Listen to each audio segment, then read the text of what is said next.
یہ قرآن پاک کی سب سے خوبصورت آیت ہے۔ اس میں ہم اللہ کے بارے میں پڑھیں کہ اللہ کون ہے۔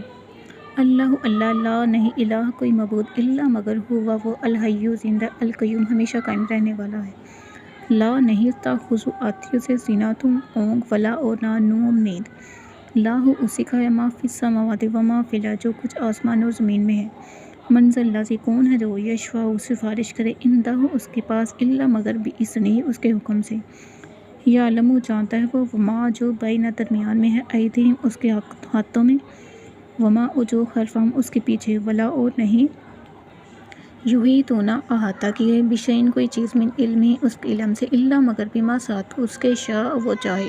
واسع گھیرے ہوئے ہے کرسی اس کی کرسی السماوات والارض آسمان اور زمین کو ولا اور نہیں یؤودہ تھکاتی اسے حفظہما اس کی حفاظت وہو العلی العظیم اور وہ بہت بڑا اور عظیم ہے۔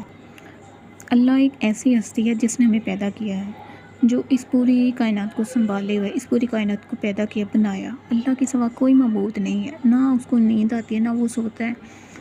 اس زمین اور آسمان میں جو کچھ بھی ہے سب کچھ اللہ کا ہے، وہ اس پوری کائنات کو چلا رہا ہے، سب کچھ اللہ کا ہے۔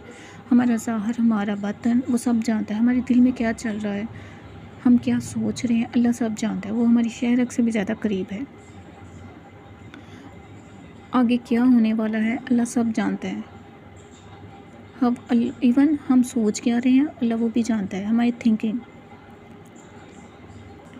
یہاں ہم نے پڑھا واسع کرسی السماوات والارض کہ اللہ کی کرسی جو ہے وہ گھیرے ہوئے ہے آسمان اور زمین کو، یعنی اللہ کی کرسی اتنی بڑی ہے جو آسمان اور زمین کو گھیرے ہوئے ہے۔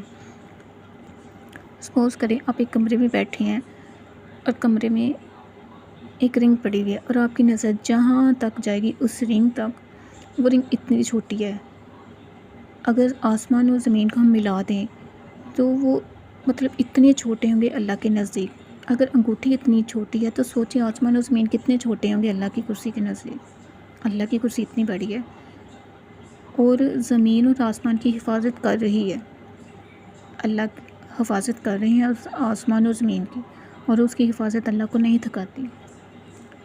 اگر کرسی اتنی بڑی ہے تو سوچیں اللہ کا عرش کتنا بڑا ہوگا، جو جنت الفردوس کا چھت ہے نا، چھت اللہ جنت الفردوس کی، وہ اللہ کا عرش ہے۔ اس لیے آپ صلی اللہ علیہ وسلم نے فرمایا تھا جب بھی اللہ سے مانگو سوال کرو تو جنت الفردوس کے بارے میں سوال کرو، کیونکہ جنت الفردوس میں انبیاء کرام ہوں گے، صحابہ کرام ہوں گے۔